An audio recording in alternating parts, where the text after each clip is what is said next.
yeah, the women that you should marry. Now this time round nimesakanya, but nimekuwa free. This time I'm free. Nimekuwa free all the time.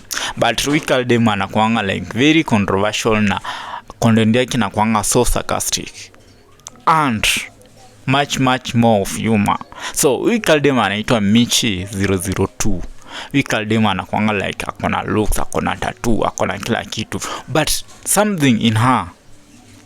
So hebu kwanza tumuone. Sitaki tu kuongea na ako hapa. Hebu kwanza tumuone. Rangi ni ya melanin. Kunanga kitu mzuri kama upatane na rangi ya melanin. First thing ya rangi ya melanin. So let me tell you something. Siri ya kuwa na bibi mzuri, akue mweusi. Rangi ikuwe ya melanin ama chocolate.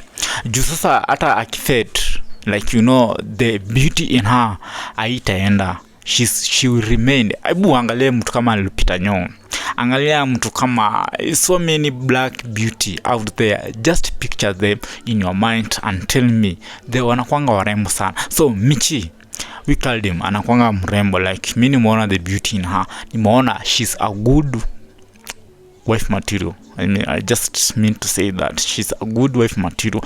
Then number 2, she's got the looking. Number 3, she's a celebrity. Then number 4, she got the numbers. Shit. Then number 5, I mean, she got the money. Should I continue? Okay, number 6, let me be serious. Number 6, we call them anajua like kuji-express. Most of the topics zenye yeye uongelea zinakuanga dark humor. Like I like the dark humor side of her. No maana I'm here to tell you that this is our like wife material. I know hii episode hata itaenda mahali, but I just mean this is the right one. So ukiwa kwa street of Nairobi, most of you mmego kwa street of Nairobi, ukienda pale archives, nilikuwa hapo archives jana, hata ukivunja ile choo ya Kanjo, I was there. So ukienda pale, ukae hapo only 5 minutes, how many women will you be spotted? Utakuwa umespot wanawake wangapi? More than 50. Kwa dakika 5, more than 50 women.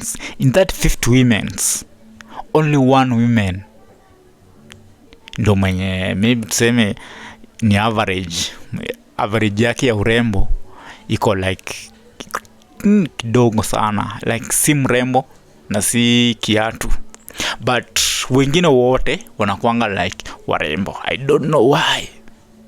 Juu sasa mimi nikitoka archives nikamtaani, vitu zenye naonanga, the creatures that I see huwa zinifresh. I mean, nimetoka like job uko Thika Road, nimekaa mdhuru nikikaa hapo archives, nikaongojea huyu mrembo, nikamuona. Kwa akili yangu nasema this is the one. Yani kila demo akipita hapo archives anakuanga type yako. I don't know why. Could someone explain to me this? Mbona ukiwa archives kila demo anakuanga type yako? Someone please explain to me.